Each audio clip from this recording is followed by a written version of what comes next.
What's going on, everyone, and welcome back. Last week we added int fields, float fields. We also added a button so that we can add components to game objects.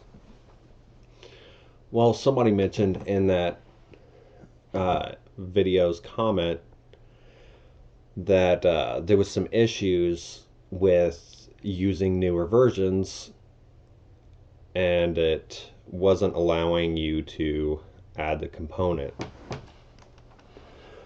So he also mentioned that I'm using older versions of lightweight Java game library, which I was. Well, before we start off with everything, I wanted to upgrade my Java as well as my lightweight Java game library. That way I'm completely up to date with the newest stuff. So right now I'm using lightweight Java game library version 3.2.3 build 13. And here is how you see what version you're using, if you're ever interested in knowing. And I also have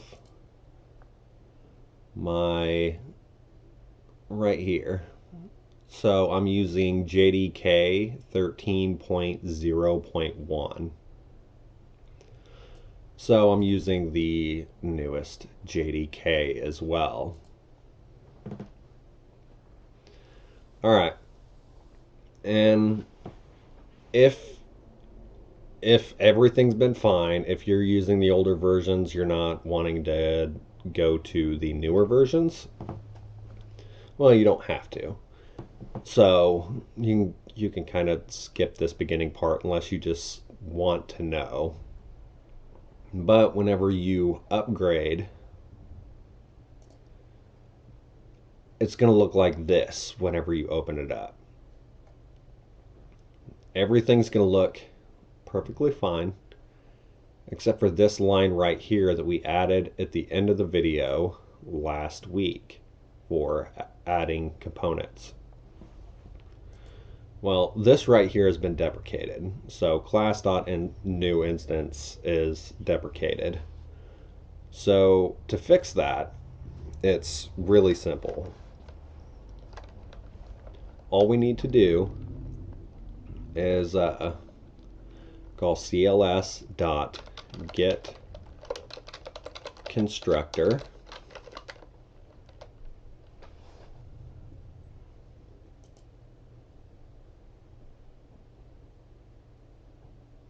and it's going to tell us, or so it's going to be cls.getConstructor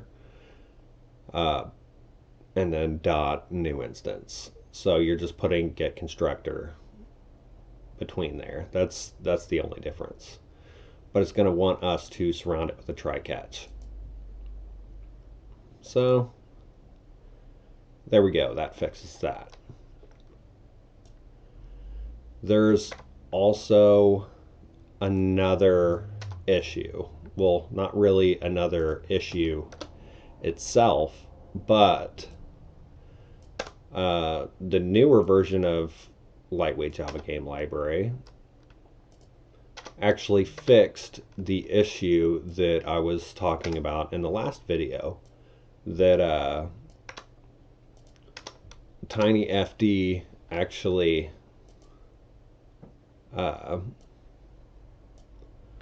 adds a return character at the end of its return statements. So if we try to run it like it is, it's going to look like that it just runs just fine. Oh, come on. And sorry, I've been sick for like a week and I'm finally getting over it. So if I cough, that's why. So if we try to run it right now, everything's going to look it's going to look normal. And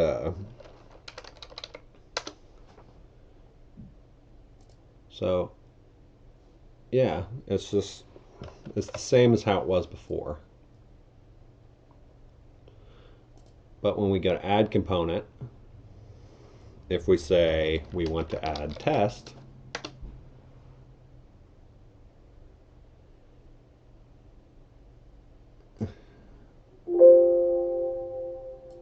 oh Jesus, my computer's running really slow right now. Didn't even throw a message. I mean, come on. Here, there we go. There's the message. It says the component you were trying to add does not exist in the game package. You know, the error message that we wrote before. Well, we know that it works because, well, we added it last week and it was working just fine. The issue is this line right here.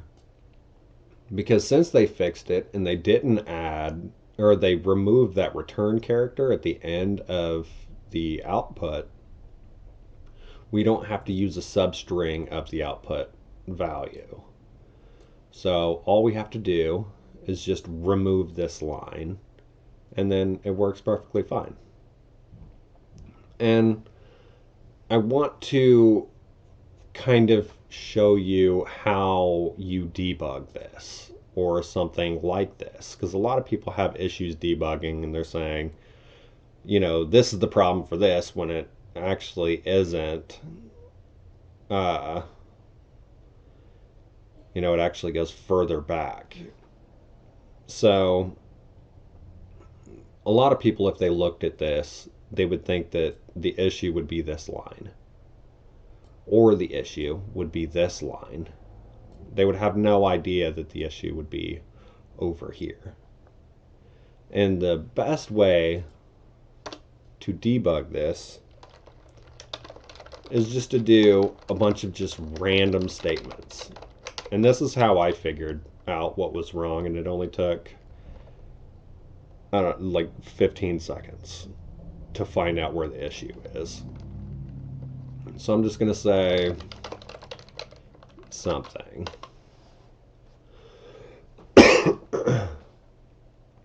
Well, if I run this code,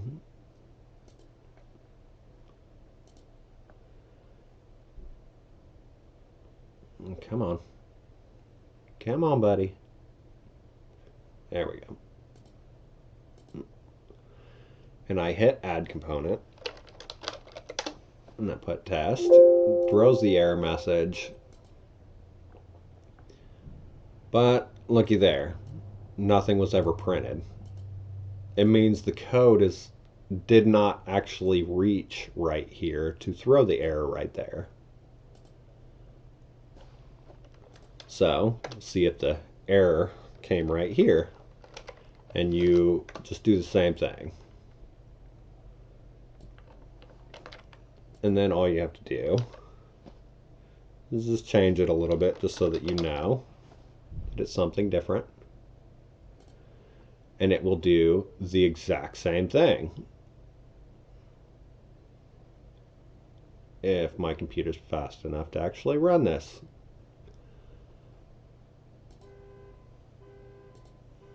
So if I go to add component again, try to add test, of course throw the error,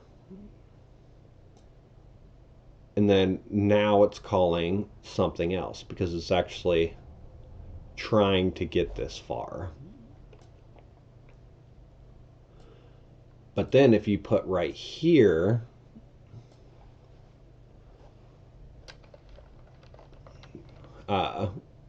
because see, it made it past this.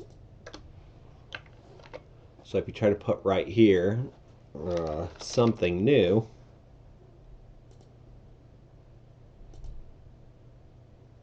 so it'll call something else because, well, it has an output because the output isn't going to be the the actual error itself.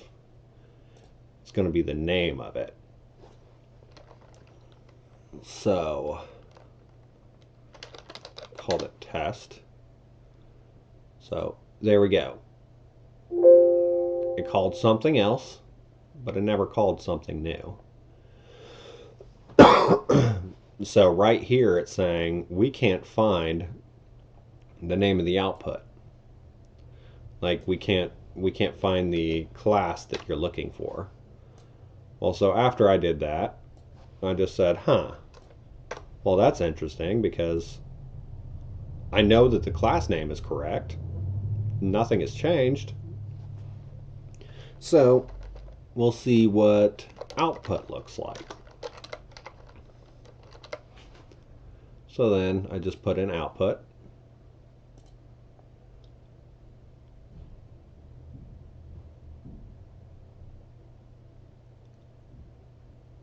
And click there. And I try to add test again. Now look, I typed test, but it's saying test.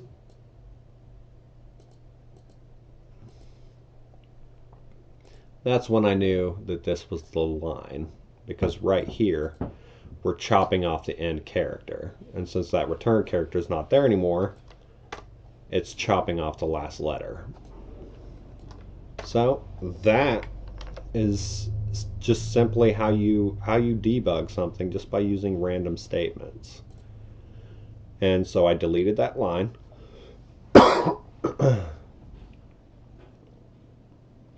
Now if I come back in here and go over here and try to add the component, oh, looky there. Now it works. And that's how you solve that. And bam, now I'm up to date on all of my Java. So I've got the newest version of Java and the newest version of Lightweight Java Game Library, and there was only that small section right there that needed fixed. So let's see here, 18 minutes left. So let's get on to what this episode is about. This episode is about creating our vector fields. Well, we want to reuse our float fields, obviously. But the issue with that is when we programmed it last week, we hard coded it, and I wasn't even thinking whenever I did this.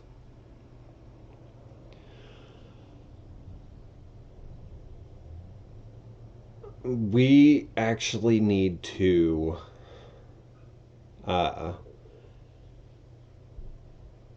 not use a text field. We need to use a float field. That way we can actually just leech off of it. So let's see here. So if we go into here, I have an idea of how I want to do this, but of course, like always, I'm just kind of winging it. So I want to return we'll do a float for now. So public static float, float field. And of course, a rectar, a string name, name, and a float value.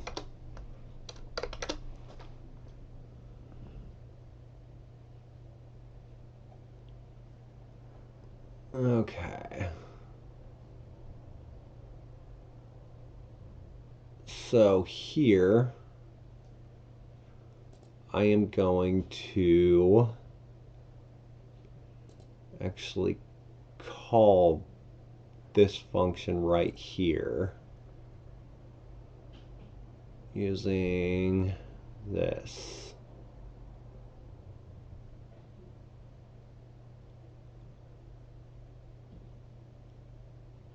catch illegal. Oh, it's right here.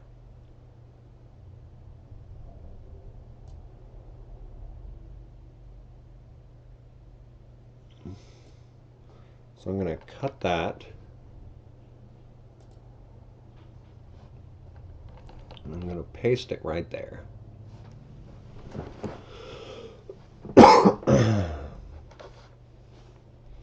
Now, what do we got here?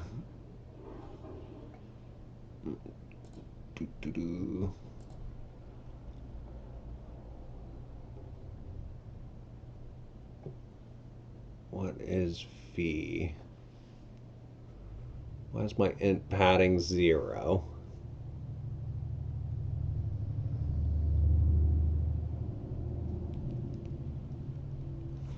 Alright, so go float fee equals GUI dot float field new rect 0 f times 22 plus padding and r dot width 22. So we're just going to do the exact same thing that we did over there. P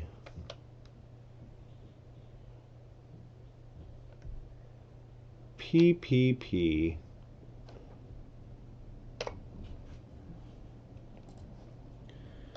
Okay, I'll just put P for now. Let's say string F. Do I have an F? Yeah, I do. Alright. FL. I don't have an FL. So float FL equals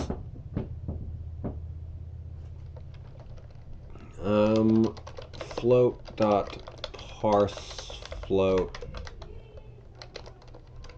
P. Right? Did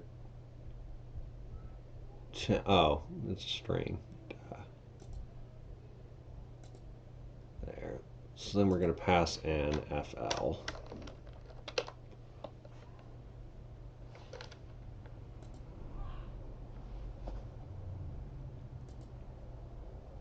And right here, just going to call R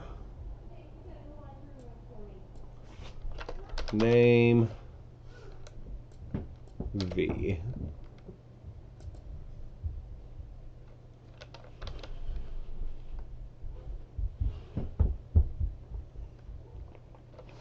And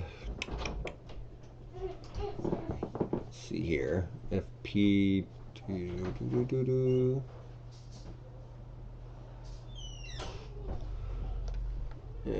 here we go.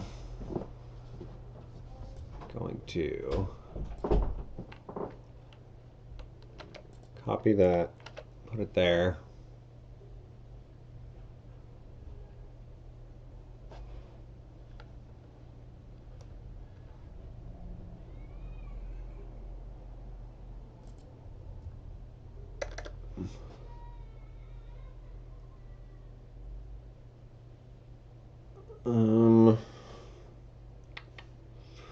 Let's see here. Float R equals, no. Float F equals, float F equals V. Wait.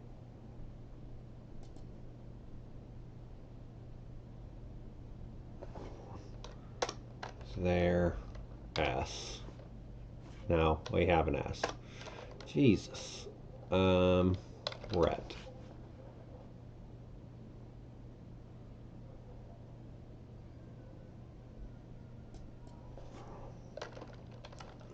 Call v dot to string, right? No, can't cast it. String dot value of v.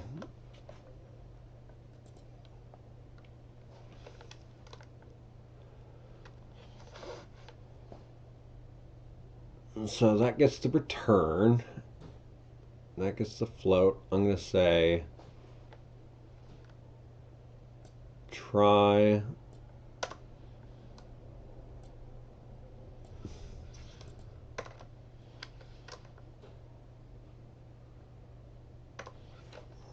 float.parse float v. So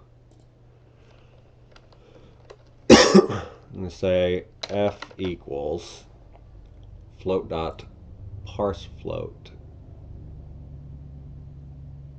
return.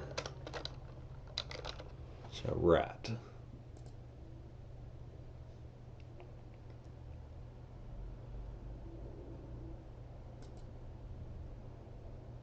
Alright, so there we go.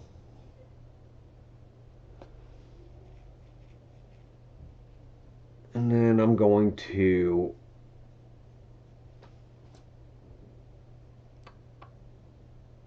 return f.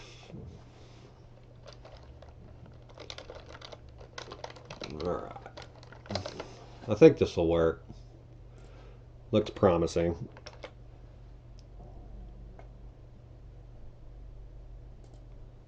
Alright, so if I go here, and where did I do this at? Float file v equals if not p dot equals string dot value of v. Then I want to call s dot set. No. S dot quit it.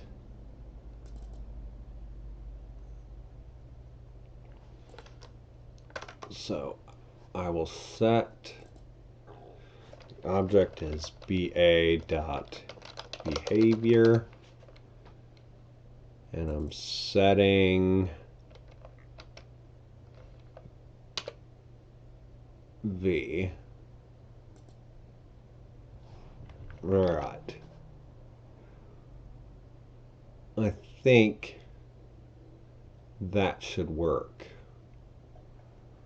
Let's test it out.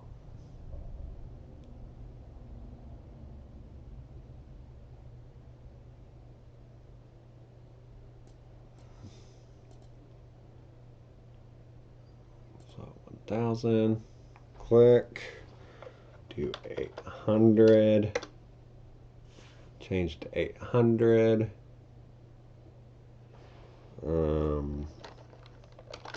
Hamburger. Input rejected. Alright, looks like it works just fine. Awesome. So that did that.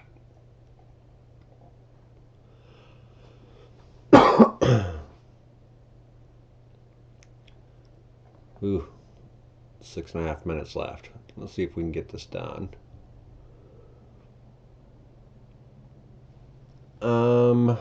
So now that we got that, there is something we need to do. And that is right. This will change in later episodes. So begin area r.x 100. So text field, the very last thing right here, I want to put a float padding. And that's going to start at padding.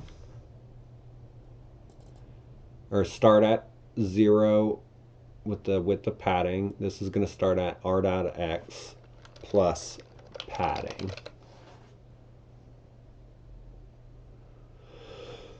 Alright, we're going to do the same thing here. Call float padding. And then pass in padding. The reason why is because we're going to put an x and a y in front of our float, or our vector field. The float fields in the vector field will have an x and y, but then you're also going to have the main label.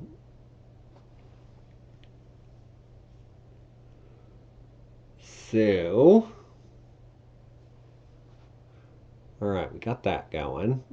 Now right here we need to pass in our padding value. So for a string, we're just going to use 100. 100 is going to be our normal padded value. And for here, I will pass in 100 as well.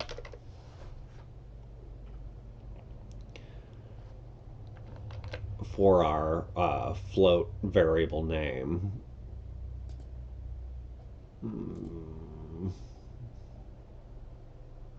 Oh, I did it here too. There we go. Where else? Oh. Text field, padding, 100. Alright, don't forget all these spots. So now when we're in here and we're creating our vector field, we can pass in these padding values. Alright, so public static float, no, public static vector2 vector field rect r string name, now our vector2 value. We do not need a padding. I mean, you could put a padding if you want. No, we're not going to worry about that. Alright, so what we're going to do here, apparently we got to import that. Okay, so what we're going to do, actually, yeah, let's go ahead and put the padding value in there, just so that it's similar to everybody else's. Float padding.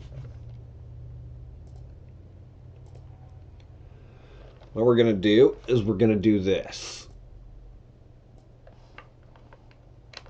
Right there. So we're going to copy that over. That's going to do essentially the exact same thing. Now we have the label. Well, now we need to say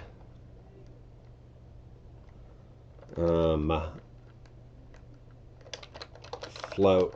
No, why did I just capitalize that? No. Yes, float half equals r dot width minus padding divided by 2.0f. That's going to give us half.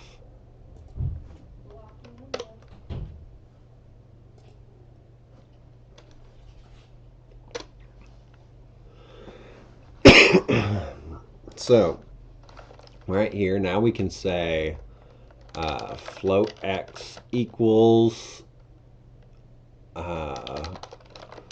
float field new rect. And we're going to start at padding and go 0. No. Wait.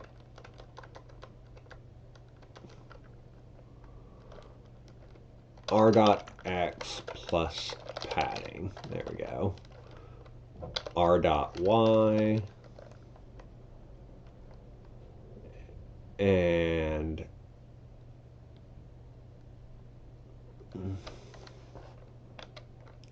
see here, what in the world am I doing? Oh, half. And then R dot height.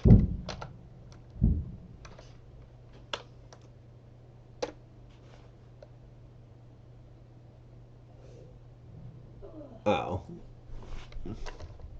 that was just the rectangle. So that's the rectangle. Now I need to pass in the name, which we're going to say is X. And the value is going to be v dot x. And we're going to say the padding is going to be 10. It's not going to be very big at all.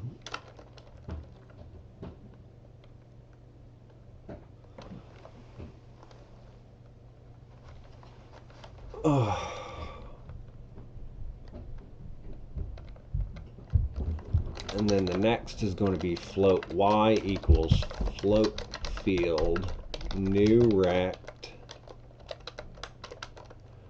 r dot x plus padding plus half. R dot y half r dot height. And then this is going to be y and v dot y and then 10.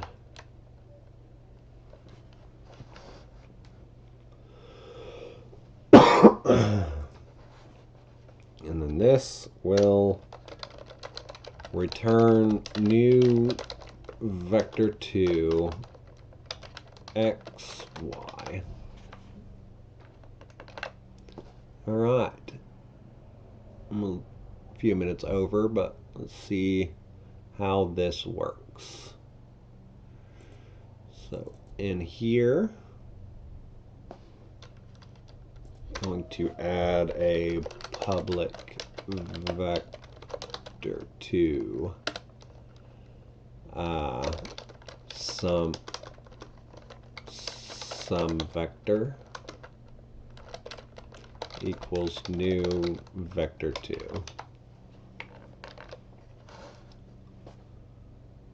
Import. New vector 2, 8, 5. Sounds good. Let's see what it looks like.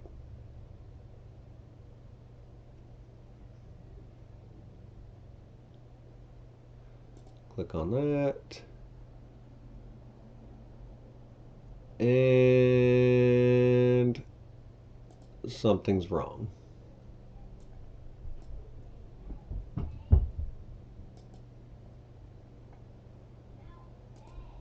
What's going on here?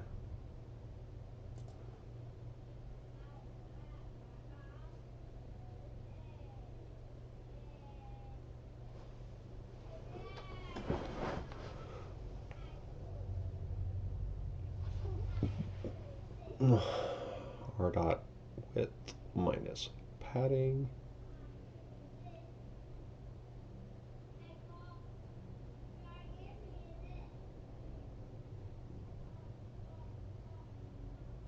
Hold on just a second. I'm going to figure this out. All right. Found the issue. The issue is because I never added this. Stupid me. Never put the else if statement for vector 2's in the inspector. So here you go. All I did was just copied this and changed how some things are done up here. But for the most part, it's exactly the same. The only thing that's different is this section right here. So just copy that down, and that's how vectors are going to be done.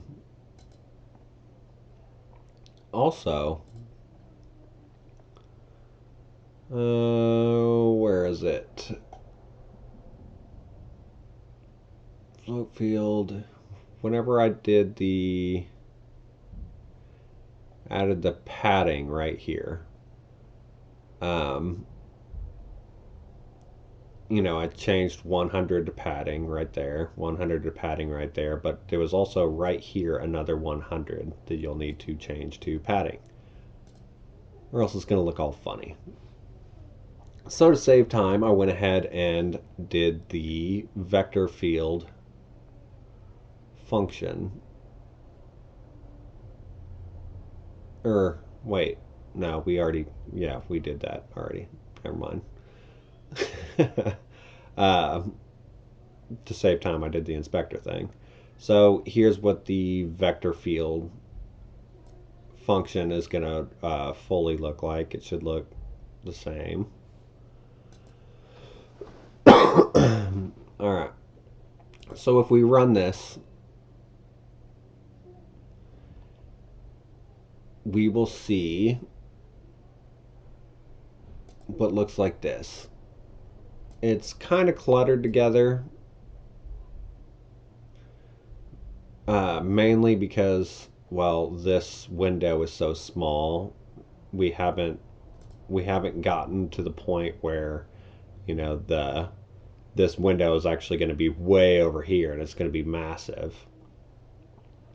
Uh, I mean, we can go ahead and do that, but I'm not going to do it in this episode. We're done with this episode. So, uh, it fully works.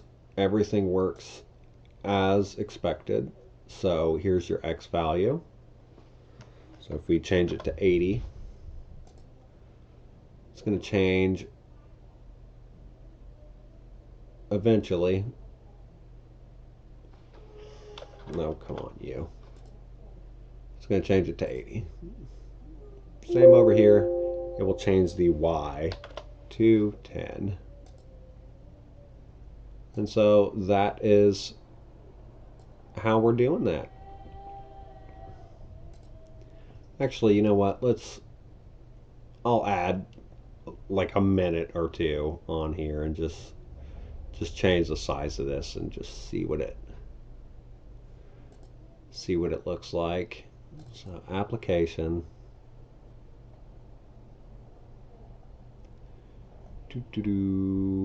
800 by 600. Let's change that to change it to 1200 1200 by 980. Some weird wonky number. I'm just throwing a value out there.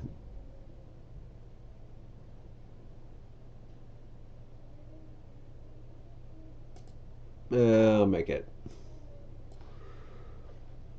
1400 by 800. How about that? I don't want it to be too tall.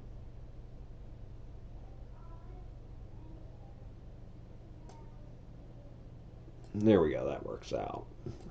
And see here. I put it in the inspector and I put it in the editor. Where I actually made the size. of the window. Do, do, do, editor.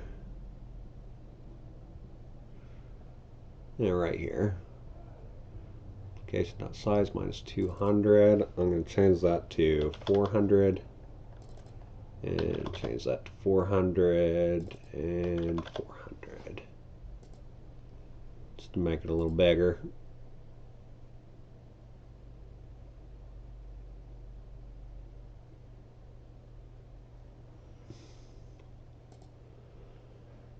Alright, that looks a lot better.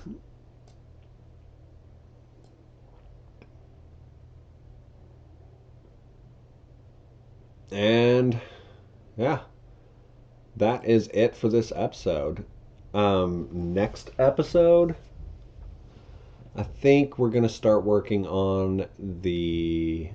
Oh, next episode, we will work on our transformations. I was actually going to go straight into rendering, but we need to work on the transformation section.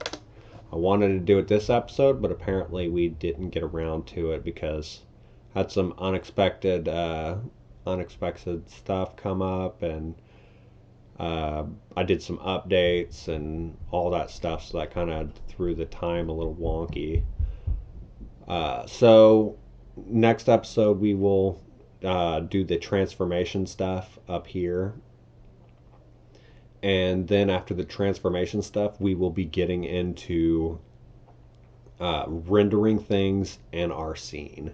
We're not going to do it the first episode that we start because we also need to create a renderer component and gathering things that are inside of the scene being drawn.